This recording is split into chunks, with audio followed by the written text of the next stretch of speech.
बोल सच्चिदानंद भगवान की जय। राधेवर श्री कृष्ण चंद्र की जय। श्रीमद् भगवत महापुराण की जय। चलो आज की कथा फिर से शुरू करते हैं। हिरण्याकश्यप का जो प्रसंग चल रहा है, कल हिरण्याकश्यप अपना वरदान मांगने के लिए ब्रह्मा जी से दंडवत प्रणाम करके पूरा वरदान मांग लिया कि मैं कहीं मरूं नहीं, कुछ भी नहीं हो, कोई भी मार नहीं सके, चारों तरफ हो। वरदान प्राप्त करने के बाद हिरण्याकश्यप किस तरह से इस संसार में पूरा हाहाकार मचाता है वो इस अध्याय 4 में बताया गया है। तो पहले हम आज आपको बताते हैं कि इस अध्याय में क्या क्या हम पढ़ेंगे। इस अध्याय में हम पढ़ेंगे कि जैसे हिरण्याकश्यप ने ब्रह्मा जी से शक्ति प्राप्त करी तो उसने किस प्रकार से इस शक्ति को समस्त ब्रह्मांड के जीवों को त्रास देने में उसका दुरुपयोग कैसे किया। उसने हिरण्याकश्यप ने कठोर तपस्या द्वारा ब्रह्मा जी से जो मनोवांछित वर प्राप्त किए, इन वरों के प्राप्त होते ही उसका शरीर पूरी तरह से विनष्ट हो चुका था, एकदम पूर्ण सौंदर्य, एकदम जवान स्वर्ण जैसी कांति से जीवंत हो उठा।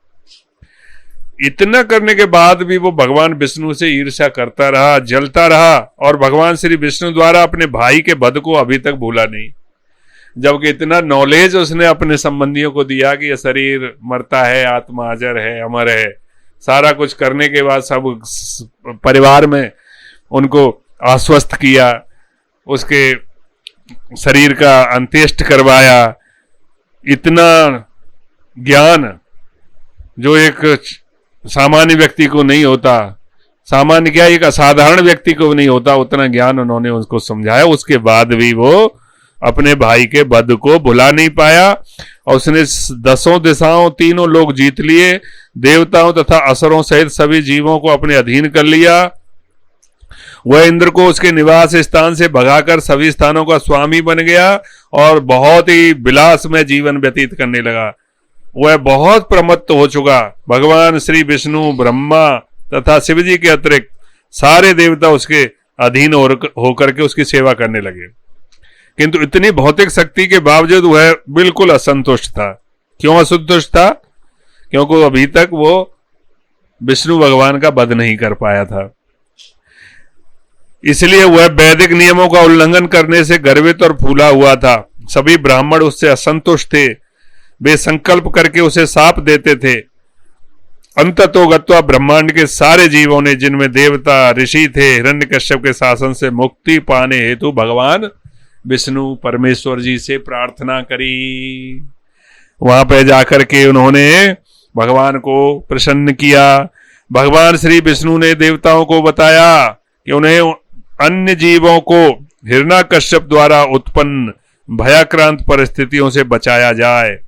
चूंकि हिरण्याकश्यप सभी देवताओं, वेदों के अनुयायियों, गायों, ब्राह्मणों, धार्मिक साधु पुरुषों, संतों, महात्माओं का उत्पीड़क था और चूंकि वह परमेश्वर से द्वेष करता था, जलता था, तब शीघ्र ही उसका वध किया जाए। हिरण्यकश्यप का अंतिम कारनामा होगा अपने ही पुत्र भक्त प्रहलाद को सताना। ये उन्होंने देवताओं को बताया। किन्होंने बताया? भगवान विष्णु ने बताया। जो एक महाभागवत और परम वैष्णव होगा तब उसके जीवन का अंत होगा। तब पूर्ण पुरुषोत्तम भगवान ने देवताओं को इस तरह आश्वस्त कर दिया कि जाओ और समय का इंतजार करो। तो प्रत्येक प्राणी ये जानकर बहुत खुश हुआ कि शीघ्र ही हिरण्याकश्यप के कारण ढाए जाने वाले सारे दुखों का अंत हो जाएगा। भगवान विष्णु आएंगे, बचाएंगे। अंत में श्री नारद मुनि हिरण्यकश्यप के पुत्र भक्त प्रहलाद महाराज के गुणों का वर्णन करेंगे और बतलाते हैं कि किस प्रकार उनका पिता अपने ही योग्य पुत्र से ईर्ष्या करता था। इस प्रकार इस अध्याय का समाप्त होता है। मैंने संक्षेप में आपको इस अध्याय की सार बताया। अब हम अध्याय शुरू करते हैं, विस्तार से वर्णन करते हैं। अध्याय का शुरू होता है नारद जी के वचन से। श्री नारद उवाच एवं वृतम सतधृत हिरण्यकश्यपो रथ प्रादात्तपसा प्रीतो वरांस्तस्य सुदुर्लभान। नारद मुनि जी कहते हैं कि ब्रह्मा जी हिरण्यकश्यप की दुष्कर तपस्या से जो अत्यंत प्रसन्न थे, इसलिए जब उसने उनसे वरों को मांगने की याचना करी तो उन्होंने निसंदेह वे दुर्लभ वर प्रदान कर दिए।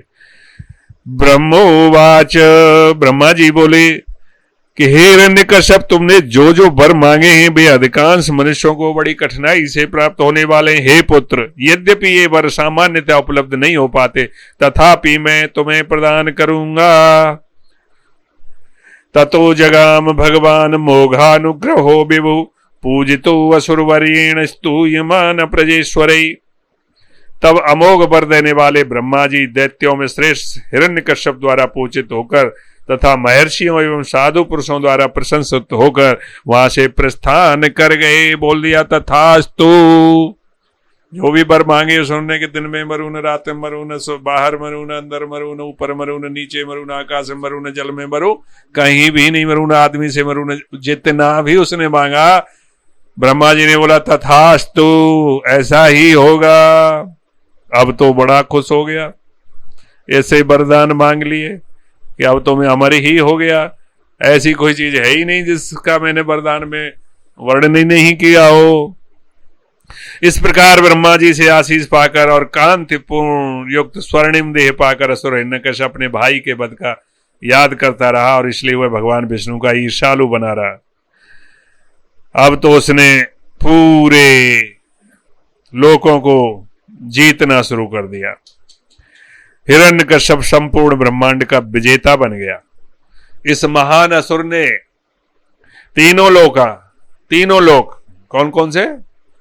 स्वर्ग लोक, पाताल लोक, मृत्यु लोक, उच्च, मध्य और निम्न, तीनों लोकों को जीत लिया। जिसमें कौन कौन रहते हैं? मनुष्य रहते हैं, गंधर्व रहते हैं, गरुण रहते हैं, महासर्प रहते हैं, सिद्ध, चारण, विद्याधर, महामुनि, यमराज, मनु, यक्ष, राक्षस, पिशाच और भी उनके स्वामी और भूत प्रेत के स्वामी जितने भी लोग रहते हैं वो सारे लोग इन्होंने जीत लिए। और उन समस्त लोगों के जितने भी शासक थे, जितने भी राजा थे, उन सबको हरा दिया और जहां जहां जीव रहते थे और उन्हें अपने अधीन कर लिया। सबके निवासों को जीतकर उसने उनकी शक्ति और उनके प्रभावों को छीन लिया। समस्त ऐश्वर्यों से युक्त हिरण्यकश्यप स्वर्ग के सुप्रसिद्ध जो नंदन उद्यान है उसमें रहने लगा, जिसका भोग देवता करते हैं। वो स्वर्ग में जाकर के रहने लग गया। इंद्र भगा दिया वहां से। सोचो उसकी ताकत की गणना। एक असुर राज सारे देवताओं को जीत लिया। वस्तुतः वो स्वर्ग के राजा इंद्र के अत्यंत ऐश्वर्यशाली महल में रहने लगा।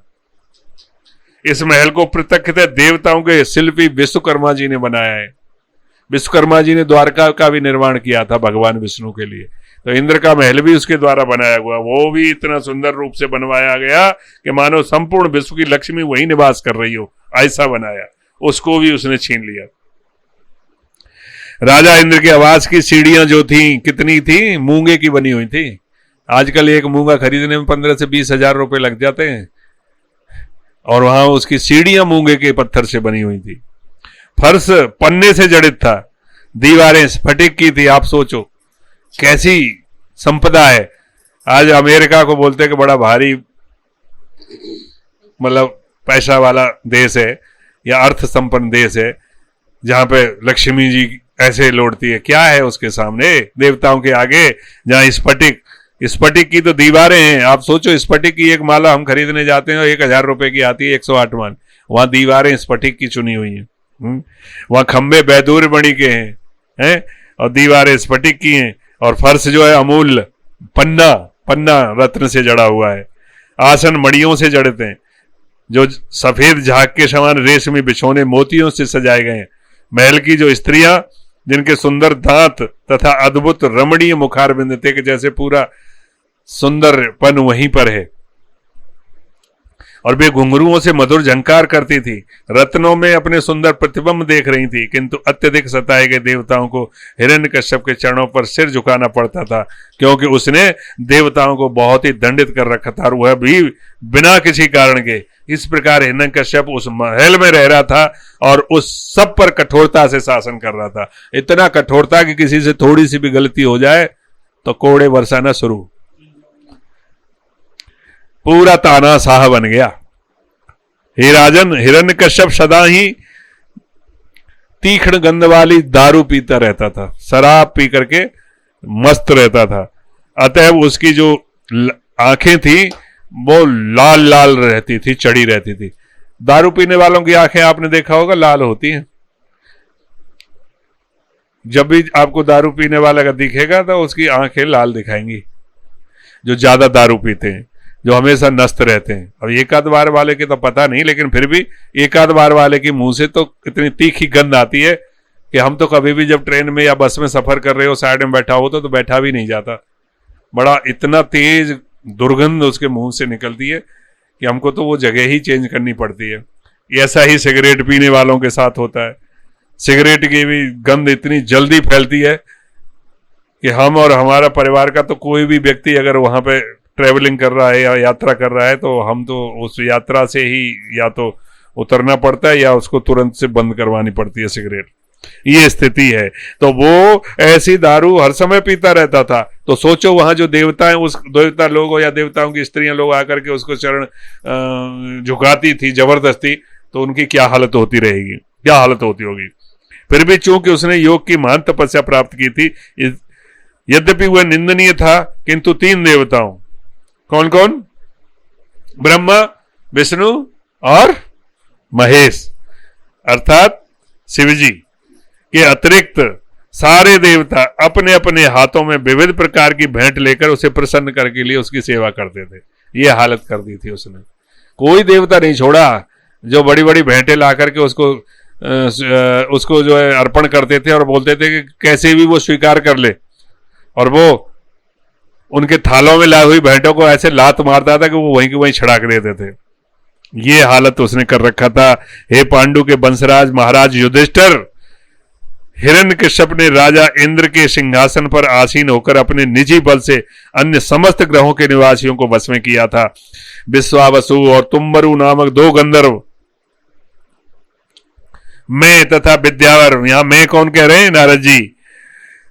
अप्सराएं एवं साधुओं ने उसका यशगान करने हेतु बारंबार उनकी स्तुतियां की। कभी कभी असुरगण इतने शक्तिशाली उठते हैं कि वे नारद मुनि तथा उन्हीं जैसे भक्तों को भी अपनी सेवा में लगा सकते हैं, लेकिन इसका अर्थ यह नहीं है कि नारद मुनि हिरण्यकश्यप के अधीन थे। यहां नारद जी ने बोला ना कि मैं और विद्याधर और अप्सराएं और साधु उसका यशगान करते हुए हमने बार बार उस हिरण्यकश्यप की स्तुति की है। तो इसका मतलब ये मत लगा लेना कि कभी वो हिरण्यकश्यप के अधीन थे।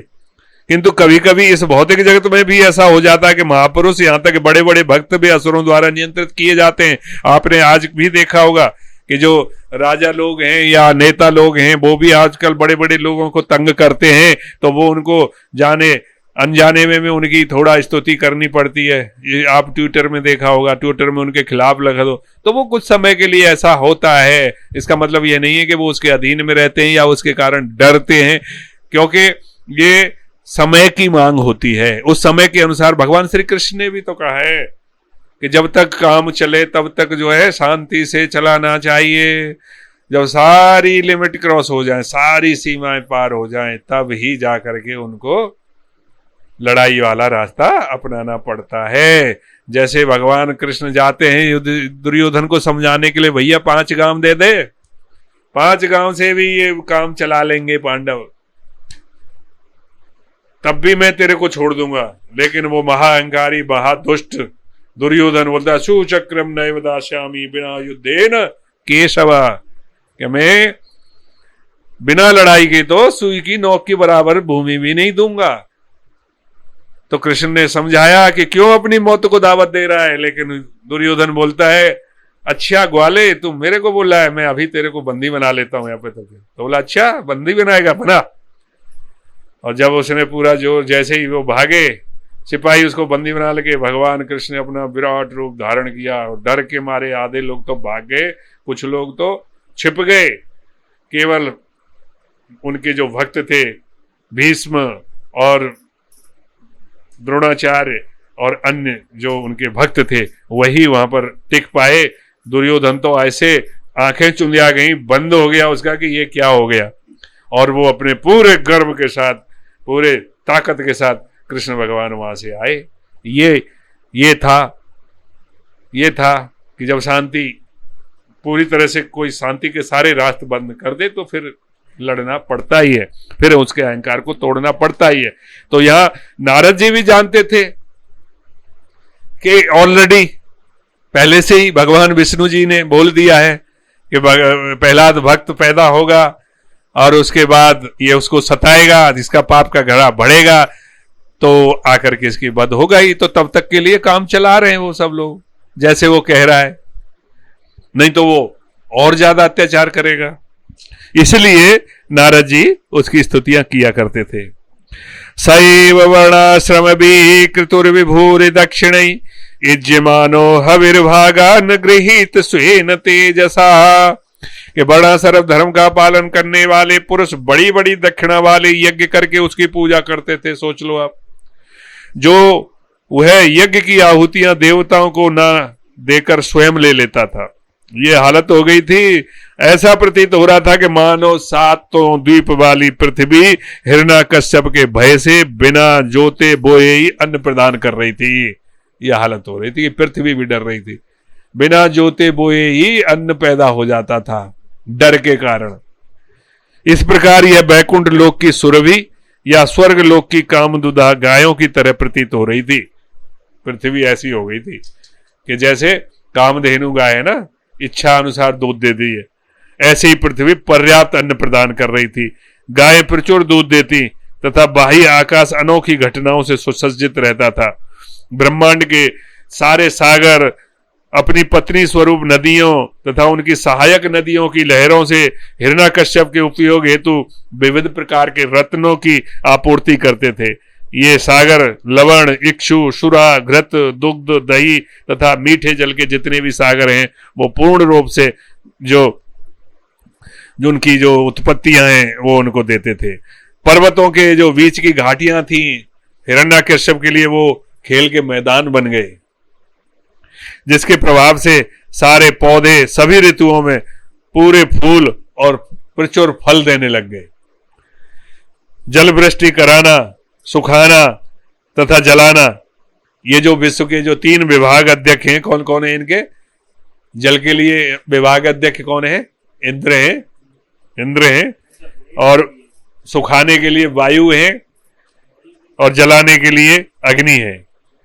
जल के जो है ना देवता इंद्र है। वे अब इन देवताओं की सहायता के बिना अकेले हिरण्याकश्यप द्वारा निर्देशित होने लगे। तो इनके जो देवता हैं, इनके जल के और उनके, वो सीधा डायरेक्ट जो कंट्रोल ले लिया किसने? हिरण्याकश्यप ने। और अपने आप ही कहां पे क्या करना है उसके हिसाब से सारा काम करने लग गए। बताइए क्या हालत कर दी उन्होंने देवताओं की। वरुण हैं जल के देवता, लेकिन उनके ऊपर जो हेड ऑफिस है ना वो इंद्र की है। इंद्र के अंडर में वो काम करते हैं। अब इंद्र की भी जरूरत नहीं पड़ी, वो वरुण जो डायरेक्ट ही हिरण्याकश्यप से डायरेक्ट वो लेने लग गया आदेश। बोले हेड डिपार्टमेंट की जरूरत नहीं है, विभागाध्यक्षों की जरूरत नहीं है। ये जो 3 मेन अध्यक्ष बताए थे और उनके नीचे जो देवता काम करते हैं पूरे संसार के लिए, अब उनको वहां जाने की जरूरत नहीं थी। वो सीधी हिरण्याकश्यप से आदेश लेते, और हिरण्याकश्यप से आदेश ना लेके हिरण्याकश्यप की इच्छा अनुसार अपने आप ही काम करने लग गए। समस्त दिशाओं को बस करने में जो शक्ति प्राप्त करके और यथासंभव करने के इंद्रिय तृप्ति का भोग करने के बावजूद हिरण्याकश्यप असंतुष्ट रहा, क्योंकि वह अपनी इंद्रियों के बस में करने की जगह उनका दास बना रहा। ये तो आप सब लोग जानते ही हैं कि हमारी इंद्रियां ऐसी हैं कि इन इंद्रियों को जितने भोग देते जाओगे ये उतनी ही लालायित होती चली जाएंगी। जैसे कि अगर किसी व्यक्ति को सुंदर सुंदर व्यंजन करने की आदत है तो वो जितने जितने भोग उस जीव को खिलाएगा वो उतना और लालची हो जाएगी। ऐसे ही वासना का है, जितना वो वासना में फंसेगा उतना ही है। किसी को भी ले लो, इच्छाओं को ले लो, आप एक इच्छा कर लो पूरी हो गई पूरी। अब धन को ले लो, आपके पास आज 1000 रुपए हैं, कल इच्छा होगी 2000 हो जाए, 2000 हो जाएंगे तो बोलेंगे 1 लाख हो जाए, 1 लाख हो जाए तो बोलेंगे 1 करोड़ हो जाए, 1 करोड़ हो जाएंगे तो फिर बोले 10 करोड़ हो जाए। वो बढ़ती चली जाएगी इच्छा। यही है इंद्रियों का सेम, बिल्कुल समान रूप से हिरण्याकश्यप का भी यही हो रहा था कि वो जितना जितना इंद्रियों का भोग कर रहा था वो उतना ही असंतुष्ट होता जा रहा था। यही इंद्रियों के वशीभूत होने का कारण है, कभी तुष्ट नहीं होते, और यही आजकल की सभ्यता का प्रभाव है। आज भौतिकवादी व्यक्ति धन और स्त्रियों का भोग करने में बहुत आगे बढ़ रहे हैं, फिर भी मानव समाज में असंतोष व्याप्त रहता है, क्योंकि भगवान की भक्ति किए बिना मानव समाज कभी सुखी और शांत नहीं रह सकता। क्योंकि जहां भौतिक इंद्रिय तृप्ति का प्रश्न है, भौतिकवादी अपने भोग को जहां तक वे कल्पना कर सकते हैं बढ़ाते रहते हैं। जैसे मैंने अभी उदाहरण दिया पैसे का, पैसे में कभी उसकी जो चेष्टा है खत्म नहीं होती है, किंतु ऐसी भौतिक स्थिति में हम लोग अपनी इंद्रियों के दास बन जाते हैं। इंद्रियों का स्वामी बनना है, वहां इंद्रियों के दास बन जाते हैं। अतएव ये लोग कभी भी संतुष्ट नहीं हो सकते। हिरण्यकश्यप मानवता की इस असंतुष्ट दशा का एक ज्वलंत उदाहरण है आप लोगों के सामने, कि वो ऐसे ही भोग रहा था, लेकिन वो संतुष्ट नहीं हो रहा था। इस प्रकार अपने ऐश्वर्य से अत्यंत गर्वित और प्रामाणिक शास्त्रों के विधि विधानों का उल्लंघन करते हुए जो हिरण्यकश्यप का बहुत समय बीत गया। अतएव उसे 4 कुमार जो प्रतिष्ठित ब्राह्मण थे, उन्होंने उसको श्राप दे दिया। 4 कुमार कौन कौन है आपको आता है? सनक, सनंदन, सनत कुमार। अनेक ऐसे दृष्टांत हैं जब ऐश्वर्य प्राप्त करने के पश्चात असुर इतने गर्वीले हो उठे कि उन्होंने प्रामाणिक शास्त्रों में दिए गए नियमों तक का उल्लंघन कर दिया। ऐसा ही हिरण्यकश्यप ने भी किया कि जैसे श्रीमद् भगवान श्री कृष्ण कहते हैं कि यह शास्त्र विद मूत्रस्यज्य वर्तते काम कारतः न सिद्धिमाप्नोति न सुखम न पराम गतिम। अर्थात जो व्यक्ति आध्यात्मिक आदेशों की अवज्ञा करता है, अर्थात जो शास्त्रों को नहीं मानता है और अपनी स्वयं की सनक के अनुसार काम करता है, उसे ना तो सिद्धि मिलती है, ना सुख मिलता है, ना परम गति ही प्राप्त होती है। ऐसा कौन कहते हैं? भगवान श्री कृष्ण कहते हैं। गीता के अध्याय नंबर 16 के श्लोक नंबर 23 में भगवान का शब्द है। शास्त्र शब्द उसका निर्देश करता है कि जो हमारे क्रियाकलापों को नियंत्रित कर सकता है। हम शास्त्रों में उल्लिखित नियमों तथा विधि विधानों का उल्लंघन नहीं कर सकते, क्योंकि इसकी पुष्टि भगवत गीता में ही बार बार की गई है कि तस्मात् छा शास्त्रम प्रमाणम ते कार्य कार्य व्यवस्थितौ ज्ञात्वा शास्त्र विधोनक्तम कर्म कर्तुम में हर्षि। क्या कह रहे हैं भगवान? कि मनुष्य को चाहिए कि शास्त्रों के नियम द्वारा जाने कि क्या कर्तव्य है और क्या नहीं है, क्या करना चाहिए क्या नहीं चाहिए। आजकल आता है ना डूज एंड डोंट्स है, आज बहुत सारी वेबसाइटों पे आते रहते हैं नियम क्या करने, डूज एंड डोंट्स। तो यही हमारे शास्त्रों में भी दिए हैं आज की भाषा में, डूज एंड डोंट्स, कि क्या करना चाहिए क्या नहीं करना चाहिए। मनुष्य को चाहिए ऐसे डूज एंड डोंट्स को जानकर, मतलब करना चाहिए क्या नहीं करना चाहिए, ऐसे को जान करके और अपना जो है क्रमिक उत्थान करे, अपना ऊपर बढ़े, शास्त्रों के निर्देश अनुसार काम करे। भौतिक शक्ति इतनी प्रबल हो गई है कि कोई भौतिक रूप से ऐश्वर्यवान बन जाता है, त्यों ही वह शास्त्रीय नियमों का उल्लंघन करने लगता है, किंतु यह ज्यों ही इस प्रकार उल्लंघन करता है तो ही वह विनाश के आगे बढ़ जाता है। यही हाल है। जैसे ही शास्त्रों का उल्लंघन करके हम मन माने ढंग से इस संसार में विचरण करने लगते हैं, उसी हिसाब से समझ लो कि हम कष्ट की ओर बढ़ते चले जा रहे हैं, और कष्ट की ओर बढ़ते बढ़ते विनाश का मार्ग शीघ्र ही प्राप्त हो जाता है। हिरण्यकश्यप द्वारा दिए गए कठोर दंड से उसके सब, यहां तक विभिन्न लोकों के जो शासक थे बहुत ज्यादा त्रस्त थे, वे अत्यंत भयभीत थे। इतना उद्विग्न होकर के अन्य किसी का आश्रय नहीं पा सकने के कारण वो फिर से अंततः पूर्ण पुरुषोत्तम भगवान श्री विष्णु की शरण में गए। भगवान विष्णु के यहाँ पे फिर जाकर के ये सताए हुए लोग पहुंचे हैं, और भगवान विष्णु से वो किस तरह से प्रार्थना करते हैं, किस तरह से वो स्तुति करते हैं, वो हम कल की कथा में सुनाएंगे आपको। आज की कथा को यहीं विराम देते हैं। बोलो श्री भगवान कृष्ण की जय। ओम नमो भगवते वासुदेवाय। ओम नमो भगवते वासुदेवाय। बोलो सच्चिदानंद भगवान की जय। राधे राधे।